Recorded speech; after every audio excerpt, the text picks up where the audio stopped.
as long as Genshin Impact has been around, we've had one main flagship event per patch, and more times than not, we will be gifted a free 4-star weapon or 4-star character for completing the objectives. This was a great way to get some extra weapons for our units or get constellations for 4-star characters to make them stronger. Or if you're super unlucky, maybe you'll be getting that 4-star character for the first time thanks to some of these events. I'm looking at you, Kirara, and the 140 plus pulls I spent not getting a single copy. As for the event weapons, you can only get them if you're playing during any specific limited event, and you'll be given all of the refinement materials should you complete all the event objectives. While many of these free 4-star weapons aren't the strongest, it was definitely appreciated. I know that during Fontaine we got a lot of Catalyst characters, and not enough Catalyst weapons were handed out. Getting free 4-star Catalysts, even if they weren't that powerful, was still great. I've been playing Genshin Impact since version 1.4, and I'm only missing the Festering Desire weapon. Yes, it does drive me a little crazy, especially now that Durin is a playable character. The last free event weapon we received was a Bow and Luna 3, which was in December of 2025. This is the only free 4-star weapon from events within the Nod Cry era, as we instead got a Crystal Ball skin for Catalysts. In the next patch, as of writing, we will be getting another weapon skin for Claymores, but it's just a lazy reskin of the same Melusine Claymore that you might already have if you were playing in version 3. I don't dislike the idea of weapon skins, but I don't want it to come at the cost of obtaining a brand new weapon. Even if most of them aren't the strongest, it gives us players options, particularly for newer players that haven't been playing for years and have already missed out on a handful of these weapons already. With an ever-growing character roster, I think it's important that access to 4-star weapons remains. We do get 5 new craftable weapons with every Big Nation update, but the event weapons were just a little nice extra incentive to play the flagship event. I'm a player that likes every character to have their own stuff, as I don't like to swap weapons around between them, so I especially appreciated a free weapon every few patches or so. Does having a second weapon skin mean we will never get a free 4-star weapon again?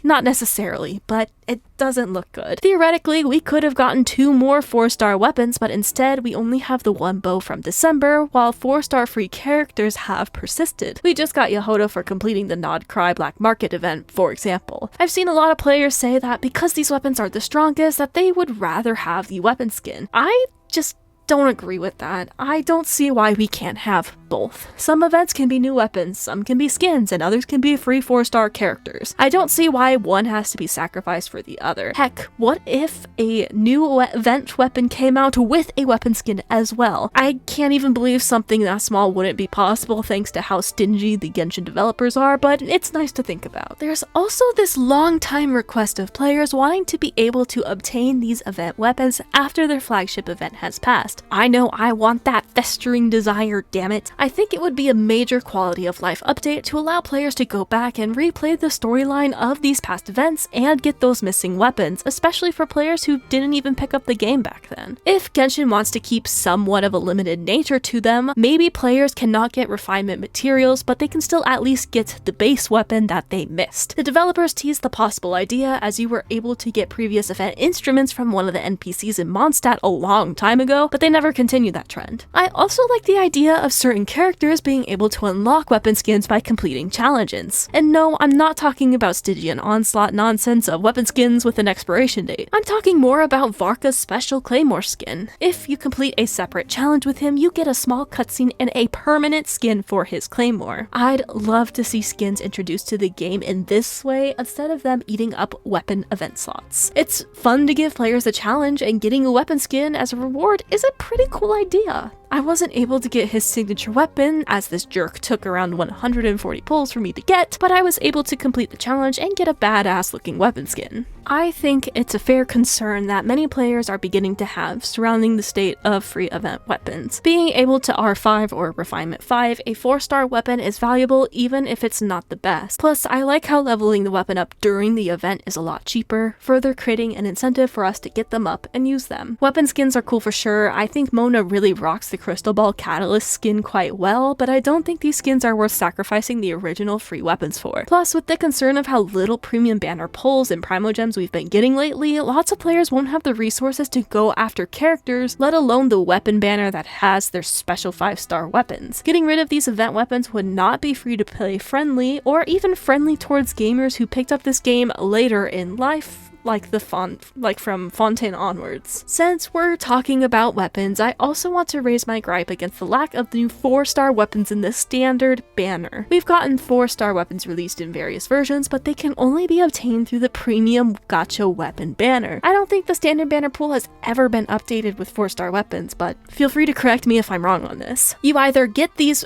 premium weapons by accident when trying to get the 5-star weapon for a brand new unit, or you don't get them at all because you don't have the wishes to pull on the weapon banner. I keep seeing Fischl's aesthetically matching bow pop up on the limited weapon banners, but it has never appeared in the standard banner pool despite being a weapon from the beginning of the game. And it doesn't even work well with Fischl unless you're doing a physical build, which is almost unheard of these days. Does anyone remember physical Xiangling? No? Okay. We also can get 4-star weapons from specific world quests, or if you want to subject yourself to the horror that is the fishing minigame. Sorry, fishing minigame lovers, don't come after me. Even the weapons you can earn from fishing have been phased out too, with the last one being the pipe you can get from Fontaine. Fishing was definitely not my favorite activity in Genshin by far, but the weapons gave players an incentive to even fish in the first place, as you can get full refinements for them as well. I remember the catch being a big weapons for characters like Raiden Shogun and Xiangling, and were well worth the grind. Heck, I think my Shogun still has the catch on her all these years later. In a nutshell, the free weapons may not be the best ones out there, but they shouldn't be trashed entirely. It gives players options, and as we continue to pull from role characters, we'll need weapons to cover them all. Some look very aesthetically pleasing, with certain characters like this one with Kokomi, for example, or this ridiculous fish claymore that everyone wanted even though the Moon Chase Festival event was kind of a drag to participate in. And a small handful of them are actually really strong alternatives for certain characters. Bennett, for example, has long benefited from players using the Festering Desire on him over the years. Hopefully this isn't the end of free event weapons in Genshin Impact, but we will have to keep an eye on future events and see if we continue to only get weapon skins. Thank you so much for watching, and if you enjoyed, please leave a like and consider subscribing. I talk about character design in gacha games mostly, with the occasional video like this one discussing interesting topics in the community as a whole. I hope to see you in the next one.